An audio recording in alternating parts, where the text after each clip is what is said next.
Hey, so I just woke up and I was doing that watch some YouTube in bed before getting up thing, and it looks like yesterday Nando of the Movies uploaded another one of those everyone YouTube collaboration things where you all talk about the same movies and do it all together, and I decided this time I'm doing it.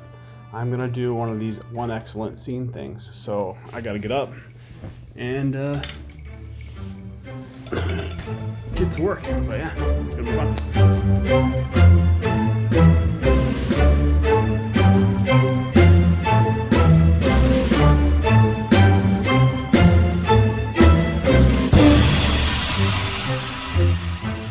So, One X-Cellent Scene. Do you get it?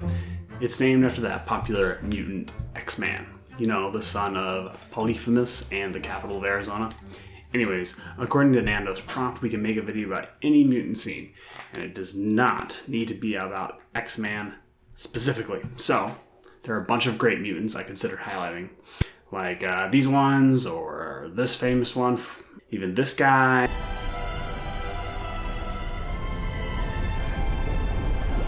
Or maybe these brothers.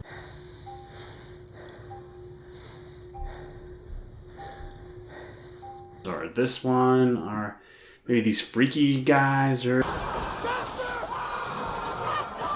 this group. These finger they're called thumbs. Very capable. But the mutant scene I've chosen to highlight is from Marvel's first project shot with IMAX cameras, Inhumans. And the specific scene I've chosen to highlight is from the show's first episode.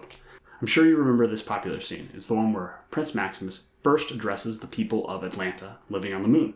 But before we get into it, I want to give some context. In the preceding scene, we witness Terrigenesis for the first time, which is how moon mutants get their, maybe a better word is moontants, get their powers. Bronaja and his sister Thumbelina do the thing, and lucky for us, we get to hear about the results of their transformation and what their mutations are in the scene I'm wanting to highlight. What did you get? See, Tinkerbell got some sexy blue wings, which are extremely useful on the moon for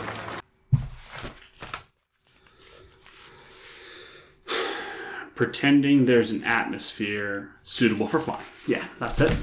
Very important stuff. What did you get?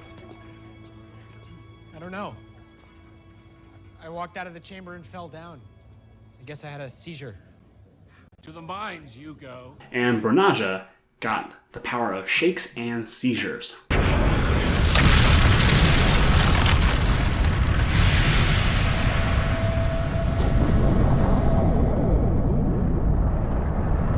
Oops, that was the wrong clip.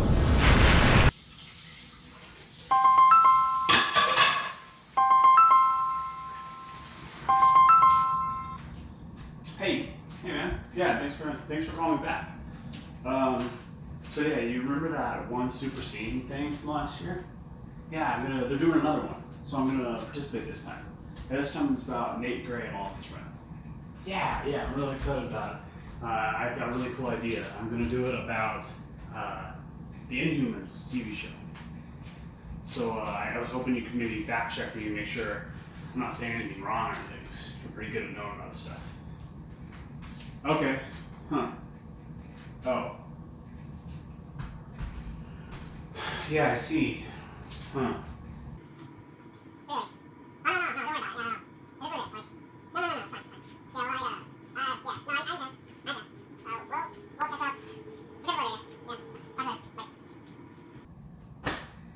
Balderdash.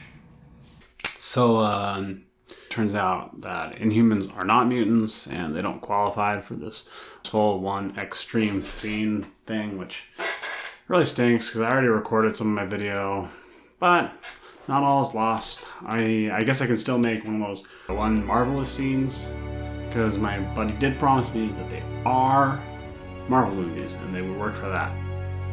Also, because I'm already late to a party, there's no need to rush, so I can take my time. Which is why it's been a couple days, I got over the disappointment. But yeah, I'm gonna take my sweet time finishing the best One Marvelous Scene video we've seen yet.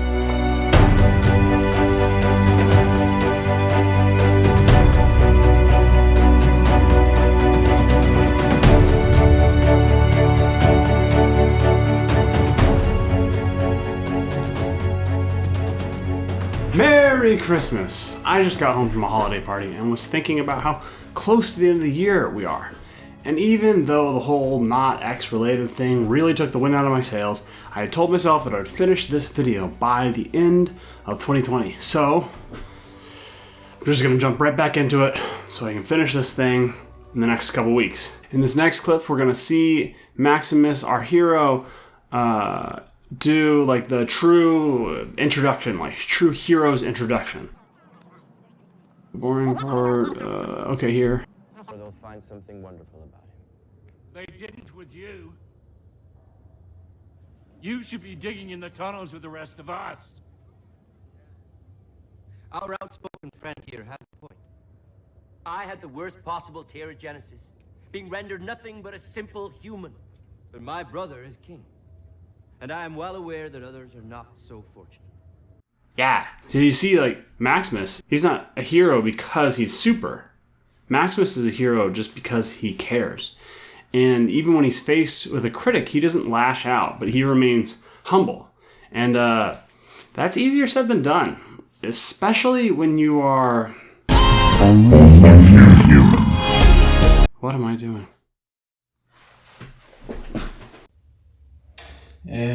Yeah, this is exactly what it looks like. Happy New Year, I guess. Last night. My glasses. Last night I rung in the New Year with, oh, that's right, with some friends, and after one of them told me that,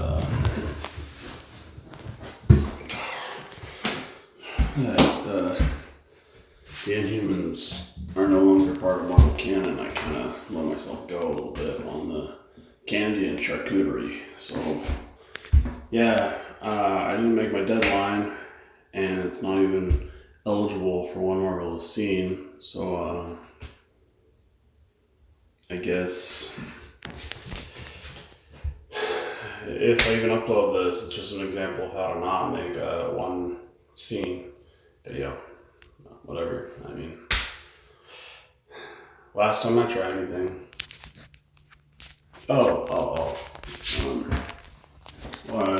Turns out, Maximus, not the hero, the villain. And who would even want to watch a movie or a video on YouTube about the bad guy? Nobody.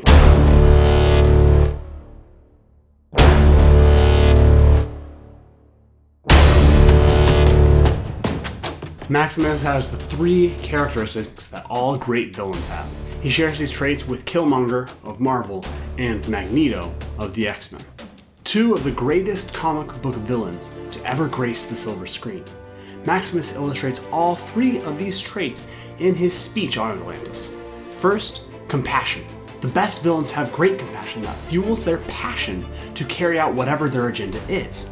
Oftentimes that compassion is only directed towards a specific group, which is why these villains can so easily justify their actions that harm other groups. This is the case for Maximus, who has great compassion for the Moon people and their difficult situation.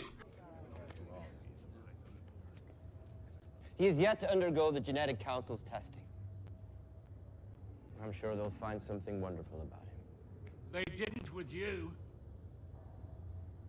You should be digging in the tunnels with the rest of us. Our outspoken friend here has a point. I had the worst possible pterogenesis, being rendered nothing but a simple human. But my brother is king, and I am well aware that others are not so fortunate. Yes, Ronaja may possibly end up in the tunnels. Second, a vision. Truly terrifying villains have a vision for the future and at least have an idea of how to make things better for the people they have compassion for. Maximus doesn't just see the hardships faced by the mole people, he can also visualize a solution. But his life, like some of yours, is only like this because of this place. Our finite kingdom forces us into a strict caste system. But if we were on Earth, we would have an entire glorious planet to live on, thrive on. Finally, followers. Great villains realize that no matter how powerful they might be, they can only get so much done on their own. This is even more true for Maximus, who doesn't have a power in and of himself. Because of the limits of the self, the best villains use their vision to turn the people they have compassion towards into followers. Each one of us. Imagine that.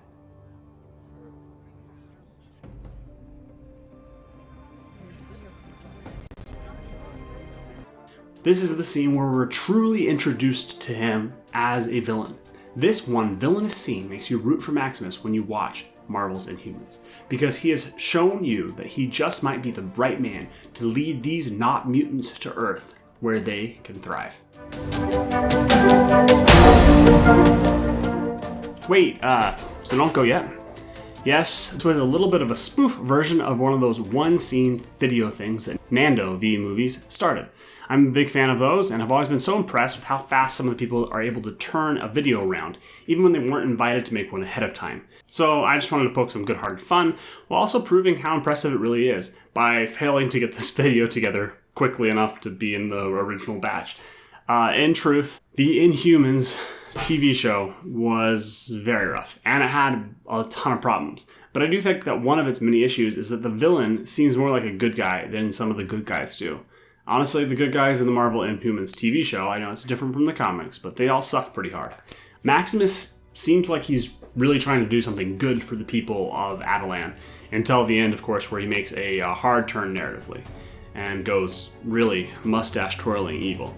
Even though that is more true to the comics, I was still a little disappointed by it. They weren't doing anything interesting with the character, which almost seemed like they were setting up. That being said, the show was a mess anyways. Even if they had made that change, which would have been my one change to Marvel's Inhumans, the show still would have been suffering. This is my One X-MarVillainous scene. Play hard and watch on.